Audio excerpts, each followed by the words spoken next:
Waduh, masih sepi aja nih room chat Zoom-nya nih. Udah pada siap belum nih? Udah. Wih, mantap, mantap, mantap. Udah mulai rame nih di room chat Zoom-nya nih. Udah pada siap banget nih kayaknya nih.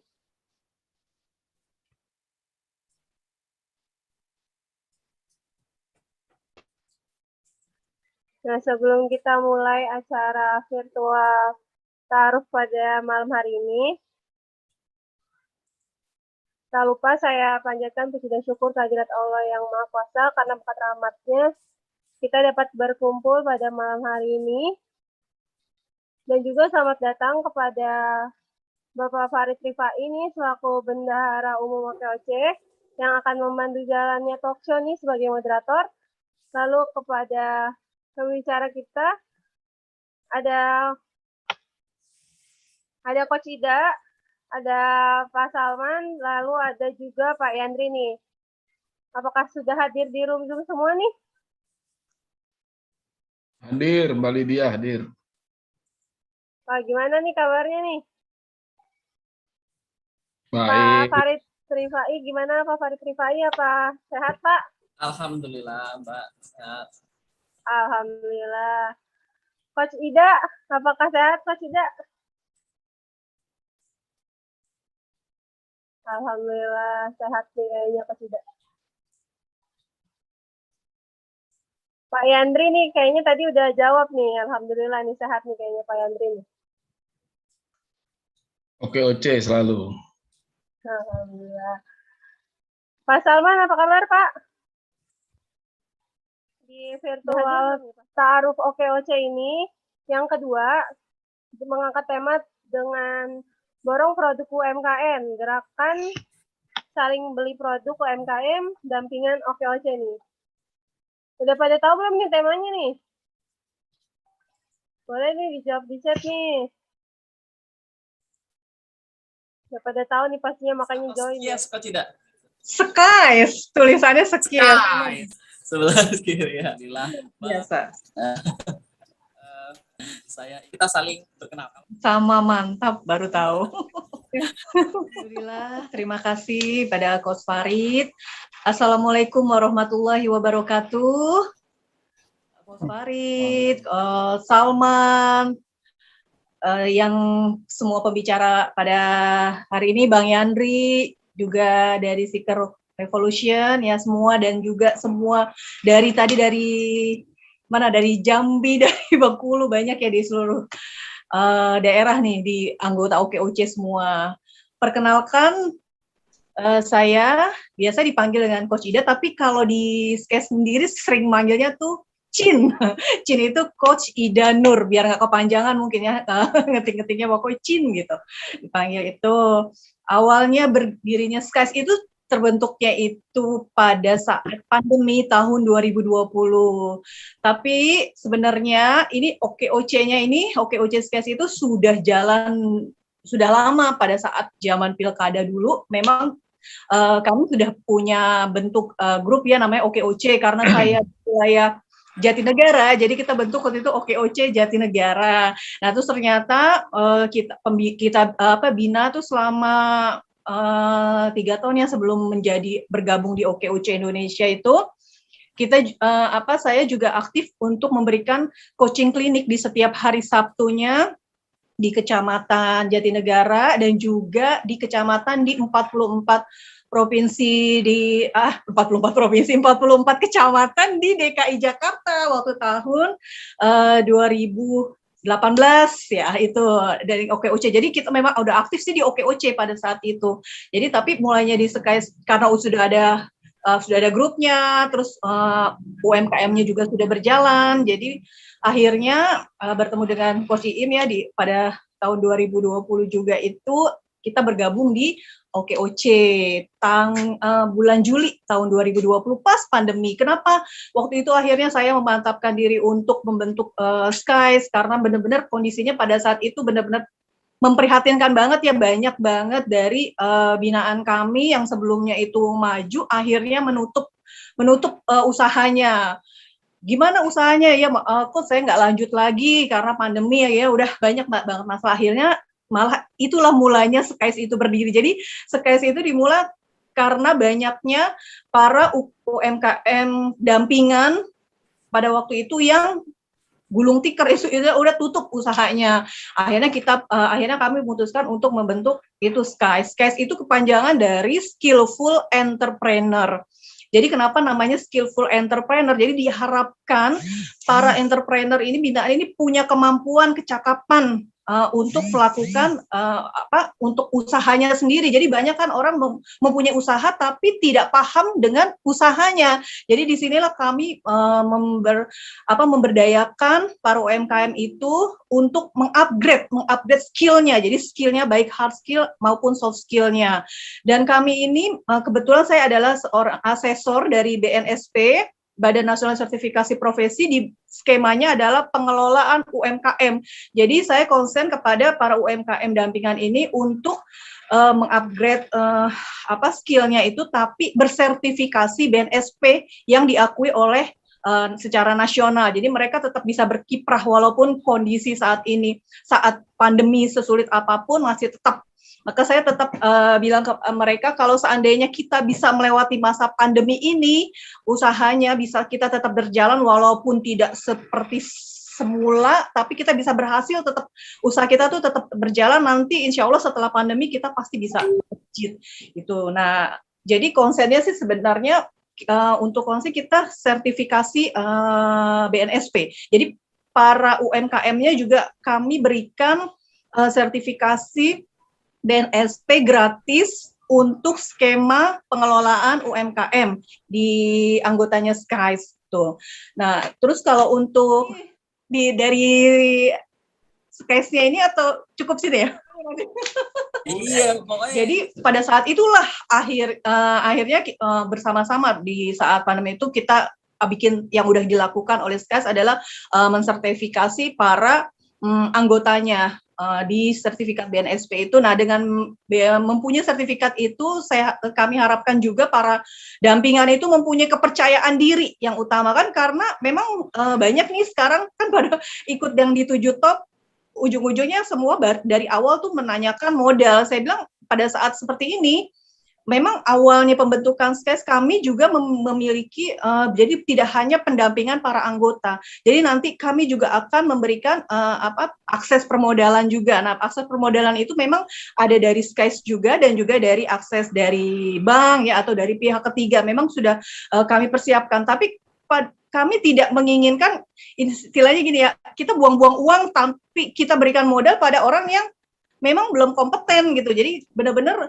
waktu ini adalah saya lihat kayak seperti ujian lah kepada para UMKM kami, itu benar-benar digojlok gitu, benar-benar pada saat memang udah layak bisa maju gitu. Jadi nggak akan ada, benar banget deh, 7 top itu kan terakhir di permodalan. Jadi kami juga mengacu kepada 7 top itu dari permodalan. Jadi kalau untuk yang bergabung di SKAIS, memang yang diutamakan itu adalah kita konsentrasinya ada di skillnya, skillful entrepreneurs di skillnya, yang diharapkan tidak hanya soft skill dan hard skillnya aja. Setelah itu semuanya dilakukan. Nah, untuk permodalan insya Allah tidak perlu dikhawatirkan sama sekali. Kalau memang sudah memenuhi persyaratan, banyak sekali akses yang kami punya. Itu kalau cara mendapatkan sertifikasinya itu nggak ada ya, jadi anggota SKAIS. Nah, kebetulan saya di asesor yang menangani di skema pengelola UMKM, kan kita memang dapat kuota untuk pemberian kalau ini gratis ya. Jadi saya memberikan kepada anggota kami itu, saya mendapatkan mencari kuota yang memang tidak berbayar gitu. Jadi kita memang dapat jatah dari dari pemerintah sebenarnya gitu ya. Nah itu. Jadi jadwalnya ini kemarin harusnya tahun ini kan sudah ada, kemarin tahun sebelumnya kan sudah ada juga, udah mendapatkan sertifikasi. Tapi ini jadwalnya bulan Juli kemarin itu nggak bisa dilaksanakan ya, karena PPKM yang berkelanjutan. Nah, insya Allah nanti setelah bulan Oktober, November ini kita bisa dapetin lagi sebelum akhir tahun gitu. Amin. Amin. Jadi bisa lancar. Memang selama pandemi ini banyak banget program SKAIS yang belum bisa berjalan. Gitu, yang belum bisa berjalan. Ya, makan dulu semuanya. Waalaikumsalam. Selamat malam semua. Ya. Silakan Bang Salman. Nah, Oke, terus Tambahan juga waktu kemarin tinggi-tingginya COVID juga ya, ada beberapa anggota dari SKAIS juga yang mendapatkan bantuan dari OKOC kemanusiaan ya, obat-obatan gitu. Terima kasih banget. Ya ampun, alhamdulillah. Alhamdulillah, untuk SKAIS itu sih kalau kegiatan untuk Jumat Barokah memang dari awal terbentuknya SKAIS itu ditandai di hari Jumat. Waktu itu kita bikin kesepakatan, kita bikin SKAIS-nya itu di hari Jumat, diawali dengan sedekah Jumat namanya SKAIS Nikmat Barokah, disingkatnya SNB. Jadi ya SNB itu sebenarnya diprakasai oleh teman-teman SKAIS sendiri semuanya. Yuk kita bikin aja, Cin, kita bikin nanti dari kita. Tapi kita sistemnya itu akadnya itu tidak membeli tidak menjual produk gitu. Jadi saya setiap Jumat itu bergiliran setiap anggota SKAIS itu secara bergiliran membuat nasi Jumat Barokah itu dan dibagikan. Itu. Nah, awalnya itu dibagikan itu di sekeliling di sekitar rumah saya ya. Waktu itu awalnya memang kan kebetulan tadinya itu ada pembangunan masjidnya itu lagi direnovasi, jadi masjid itu pindah di rumah saya. Jadi setahun sebelumnya memang saya udah rutin menjalankan SKAIS menjalankan sedekah Jumat. Nah, tapi permulaan awalnya SKAIS itu memang di rumah saya, tapi sekarang seiring berjalannya waktu kita memang sudah berkembang, kita mempunyai di beberapa dampingan yatim piatu, anak-anak yatim. Jadi itu memang sebenarnya dari guru ngaji. Jadi banyak di sekitar lingkungan kita juga memang ada guru-guru ngaji yang tidak kehidupannya tuh di bawah standar banget ya, bukan seperti guru privat ya, guru-guru ngaji di kampung gitu. Jadi namanya kota tapi di kampung-kampung kecil itu ya, di gang-gang itu benar-benar. Jadi kita berkeliling gitu ya, yang anak-anak yatimnya yang ikut juga di situ, ngaji di situ. Jadi kita berikan, jadi bentuknya nggak berbentuk, memang kita bentuknya ada bentuk nasi juga, tapi kalau ada tambahan tambah donasi, kita tuh memberikan itu. Mereka tidak punya alat-alat untuk belajarnya, mereka tuh cuma belajar di gelar tikar aja, jadi nggak ada meja. Waktu itu kita mencicil ya, Jumat ini kita memberikan mejanya, terus lagi Jumat depannya kita berikan lagi, mulai diberikan karpet, terus pernah kipas angin gitu loh. Jadi nyicil. Nanti kita juga ada teman-teman anggota SKAIS yang memberikan laporan, coach ini di sini gitu kurang ada yang memang seperti itu. Pokoknya jadi hidup banyak banget ternyata masih di Jakarta, padahal ya bukan di daerah aja seperti itu. Saya kebayang banget tuh gimana yang di daerah-daerah gitu. Jadi memang kebutuhan orang itu sama yang untuk kita berikan lebih banyak yang harus diberi gitu ya. Itulah yang memang jadi pelan-pelan, jadi kita secara bergiliran. Jadi untuk kegiatan Jumat SKAIS Nikmat Barokah itu juga membuatnya kita bergiliran. Pertama dimaksudkan adalah satu, saya juga ingin melihat dari anggota saya mana sih yang produknya itu sudah layak. Jadi kita memang bikin aturan adalah paket nasi yang kita berikan itu harus memenuhi standar kesehatan, baik dari packagingnya maupun dari nasinya itu sendiri. Jadi kita tidak menggunakan styrofoam yang tidak layak untuk kesehatan ya gitu. Jadi itu. Nah, kemudian saya juga saya bisa lihat di situ apakah para UMKM dampingan kita itu sudah punya namanya stiker, logo gitu ya. Mereka tuh kirim, ayo dipraktekin gitu, walaupun kita 30-35 sampai 50 box untuk per satu UMKM di anggota SKES itu ya, kita kasih jatah antara 30 box sampai 50 box per Jumat, tapi bergantian. Saya di situ lihat standarnya adalah memenuhi persyaratan. Pertama, apakah para UMKM itu udah mempunyai desain logonya seperti apa. Jadi saya bisa cek, oh ini, kemudian packagingnya seperti apa, terus isi menu-menunya seperti apa gitu. Jadi untuk melatih juga, sekaligus melihat bagaimana sih para UMKM dampingan itu bisa berkembang usahanya gitu. Jadi kalau ada yang kurang begitu, ini penampilannya jangan seperti ini gitu. Jadi nanti bisa dikoreksi lagi. Jadi dengan harapan dapat menerima orderan lagi yang lebih besar dan lebih luas lagi, itu udah pede. Jadi kita bisa kasih masukan, ini Bu, maaf kurangnya ini seperti ini, desainnya tuh sebaiknya seperti ini, memberikan, terus kalau meletakkan nasi dan lauk pauknya ini seperti ini. Jadi saya pengennya tuh kalau itu pasti harus rapi gitu.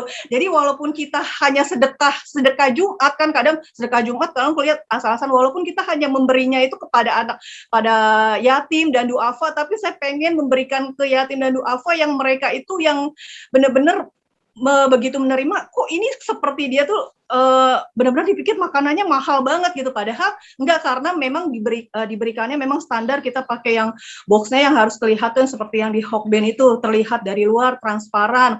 Terus juga enggak asal-asalan nasi, ada lauknya. Pokoknya lauknya itu pilihan antara ayam, daging, ikan, pokoknya harus ada salah satu untuk makanan bergizinya gitu.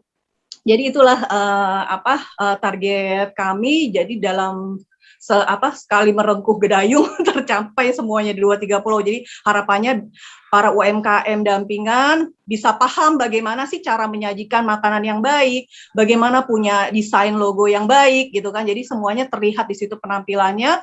Terus nanti kita foto dan juga kita sebarkan. Jadi sekaligus ajang promosi para UMKM dampingan SKES Indonesia. Dengan senang hati banget ya. Mungkin sistemnya nanti bisa bergiliran tuh, tadi katanya Bang Salman kan, memang kita perlu disupport, jadi kita saling support ya.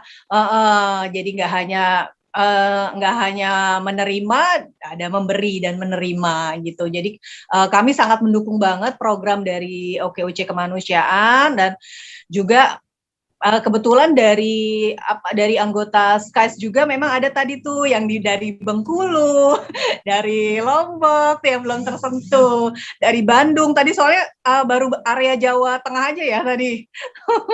Jadi berharap banget tuh yang di Jawa Timur juga belum gitu. Jadi banyak juga ya tempat-tempat yang perlu bergantian nih untuk borong UMKM. Keren banget itu. Produknya kemarin juga kita pas yang dari anggota SKES juga memang dari untuk borong UMKM itu juga ada ini kan dari OKOC Kemanusiaan, mungkin sistemnya memang pada saat itu borong dan dibagikan kepada yang berhak menerimanya gitu.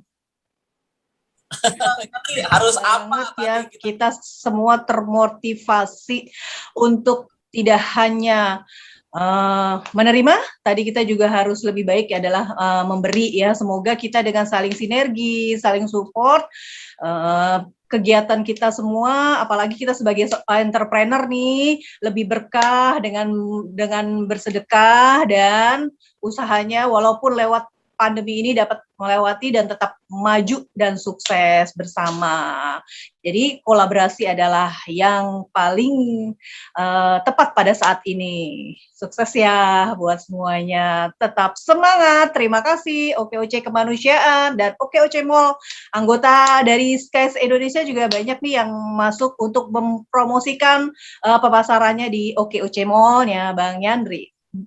Terima kasih. Alhamdulillah. Terima kasih. Oke, Kemanusiaan. Alhamdulillah. Barakallah. Jumat. Barokah. Betul.